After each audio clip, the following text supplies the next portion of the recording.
మనతో పాటు స్టూడియోలో ఉన్నారు బంజారా ప్రవచనకర్త డాక్టర్ ఎస్వి నాయక్ గారు. వారిని అడిగి వాళ్ళ ప్రస్థానం అసలు ఎలా స్టార్ట్ అయింది, వాళ్ళు అసలు సాంగ్స్ ఎలా సెలెక్ట్ చేసుకున్నారు, ఎలా ఈ ఫీల్డ్లోకి వచ్చారో ఒకసారి కనుక్కుందాం. నమస్తే సార్, బాగున్నారండి? బాగున్నా. ఓకే.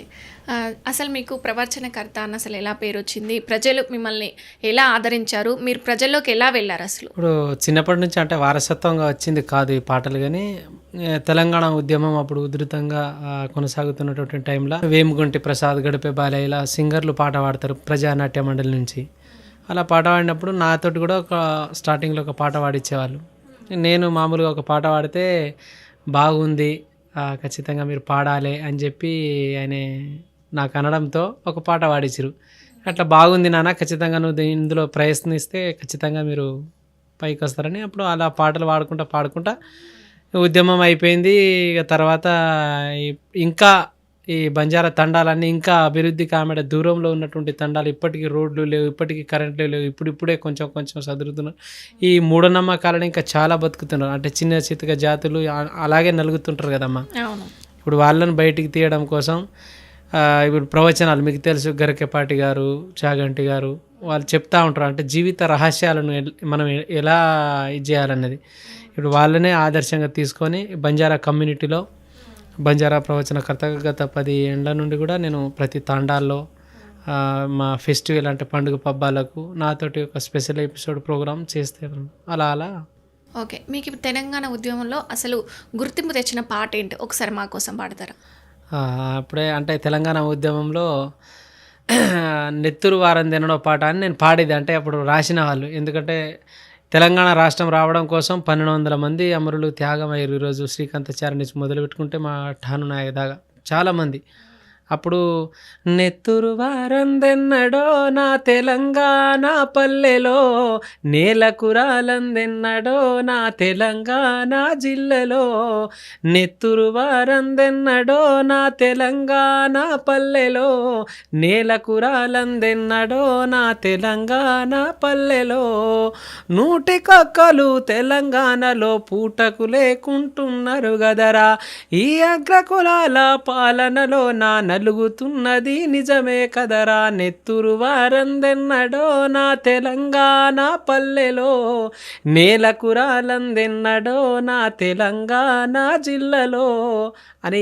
అప్పుడు ఇక ఈ పాటలు ఇదైతేంది, ఉస్మానియా క్యాంపస్లో ఉదయించిన కిరణమా వీర తెలంగాణమా, వీర తెలంగాణమా 4 కోట్ల ప్రాణమా, వీర తెలంగాణమా 4 కోట్ల ప్రాణమా, బలె బలె బలె బలె బలె బలె ఉస్మానియా క్యాంపస్లో ఉదయించిన కిరణమా వీర తెలంగాణమా, వీర తెలంగాణమా 4 కోట్ల ప్రాణమా, రంగారెడ్డి ఫ్యాక్టరీలు మోగిన నగారమా వీర తెలంగాణమా, వీర తెలంగాణమా 4 కోట్ల ప్రాణమా. ఇట్లా ఆ ఉద్యమ పాటలు ఇలా పాడుకుంటూ అప్పుడు ఉద్యమ సమయంలో ఇక కేసీఆర్ దీక్ష పెట్టడం, తెలంగాణ రావడం, రాష్ట్రం వచ్చిన తర్వాత కూడా మళ్ళీ కారు మనదే సరకారు మనదే, గడప గడప గులాబీల జెండా మనయే, లీడరు మీరే మా క్యాడరు నీకే, కేసీఆర్ గారు ఇక మన లీడరే అనుకుంటా ఇక ఆయన మీద పాడడం ఇలా అన్ని ఇక ఉద్యమాలు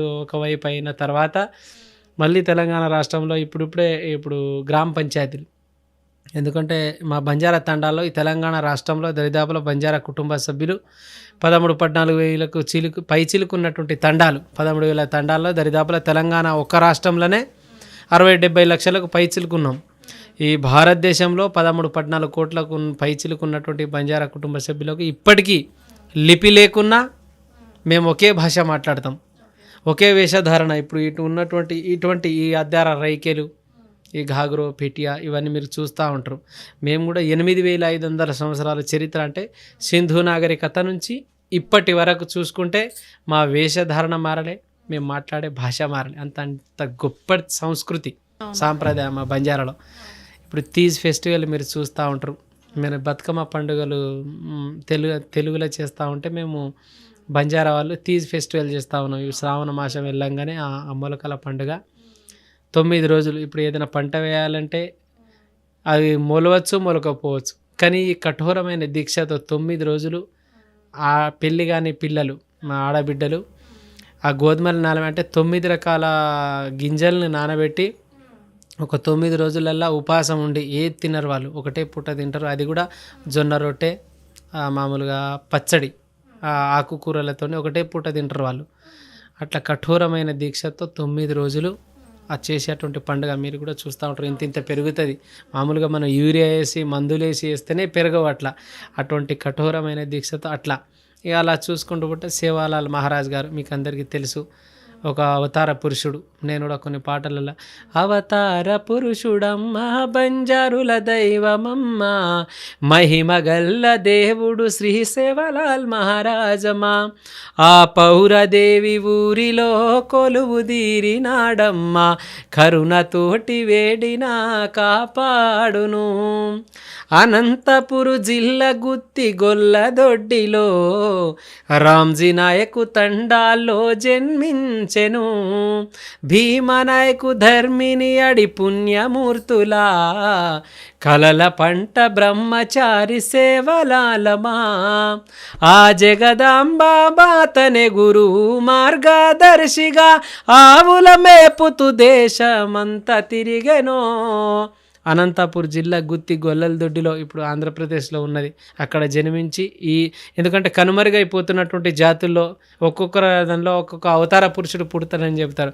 అట్లా ఇప్పుడు వెంకటేశ్వర స్వామి మీకు అందరికీ తెలుసు, ఆ కలియుగ దైవం సాక్షాత్తు భగవంతుడితోటే పాచికలాడి మామూలుగా మీరు చూస్తూ ఉంటారు నమో వెంకటేశ్వర సినిమాలల్లో, అటువంటి హతిరామ్ మహాత్యం ఆ సినిమాలలో ఆ భగవంతుడితోటే పాచికలాడి గెలిచి ఆ భగవంతుడి పేరే బాలాజీ అని నామకరణం చేసినటువంటి గొప్ప పరమ భక్తుడు ఆ హాతీరాం బాబా. ఒక బంజారా కుటుంబానికి చెందినవాడు. ఇలా చెప్పుకుంటూ పోతే చరిత్ర ఠానూ నాయక్ గారు భూ పోరాట యోధుడు, తెలంగాణ సాయుధ పోరాటంలో ఇప్పటి వరకు ఆ కుటుంబం ఇంకా బతికే ఉంది. ఆ సజీవ దహనం మనం మామూలుగా చూస్తూ ఉంటాం ఆ సతీ సహగమనులు. ఇప్పుడు కూడా కొన్ని ఏండ్ల కింద కూడా ఆ ఠానూ నాయక్ వంశాన్నే ఆ భూపోరాట యోధులు వాళ్ళ చేతనే చితి పేర్పించి వాళ్ళతోటే సజీవ దహనం చేసిరంటే అంత గొప్ప త్యాగమూర్తులు ఉన్నారు ఈరోజు బంజారా వాళ్ళు. అయినా సరే ఇంకా అక్కడక్కడ ఉన్నటువంటి తండాల్లో ఏ మార్పు రాలే. ఇప్పుడిప్పుడే కొంచెం కొంచెం అలా అలా రాజ్యాధికారం వైపు కానీ ఇంకా ఉన్నటువంటి సంస్కృతి సాంప్రదాయాలు కాపాడుకోవడం కోసం మేము చేస్తున్నటువంటి ప్రయత్నం.